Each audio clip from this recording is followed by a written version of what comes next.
Eyes will be on the gubernatorial race in Virginia, and New Jersey's race is also one to watch. Back with us to discuss the implications of both races is Barak Lurie, political strategist and author, and political commentator Stefano Da Fre. Thanks again, gentlemen, for sticking with us. Your conversation was so civilized. Let's see if we can continue that theme of intelligent discussion.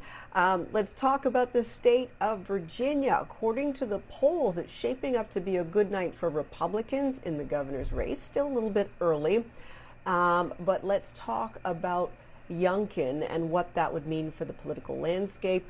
I'm going to start with you, Barak, since you have talked about being a conservative. Right. Youngkin, I think, is espousing very conservative values, and I think that's the reason why he's leading ahead. I think at this point he's about 8 points ahead, according to the NBC poll. I guess the election is tomorrow, so I mean we'll see soon enough. It seems to be fairly accurate as a poll.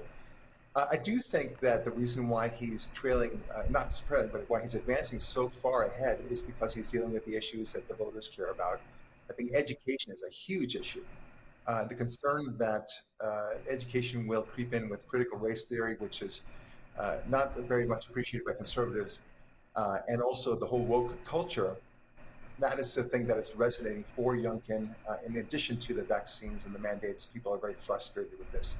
People forget that Virginia is not quite a full blue state, although right now both the legislative bodies and the governor, of course, are Democrats. And at this point, it's not like California.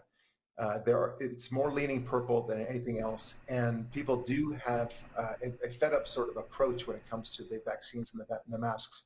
I think there's a sense of relief with Youngkin, and he's very pro-business. And I think that's the reason why he's so far ahead. Now, whether he wins or not tomorrow, well, I guess if he doesn't win, I suppose the polls are really wildly off.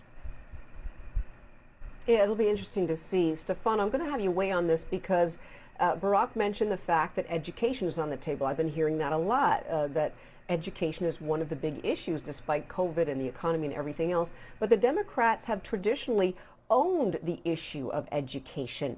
What's happening here?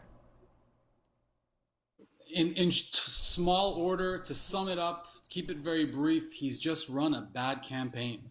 He has put teachers versus parents. And when you put teachers versus parents, you're going to upset the constituents of that state. If you're a Democrat, run on popular issues, raising the minimum wage, access to education, child tax credits. Run on things that are popular, with conservative Democrats, moderate Democrats, and progressive Democrats.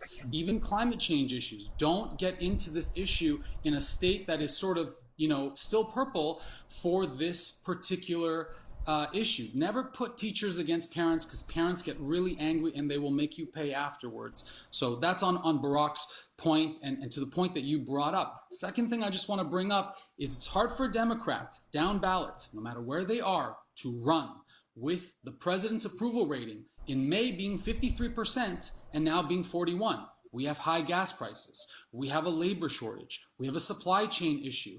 This falls on the executive branch, whether it's fair or unfair. And this is a problem that Democrats are going to face.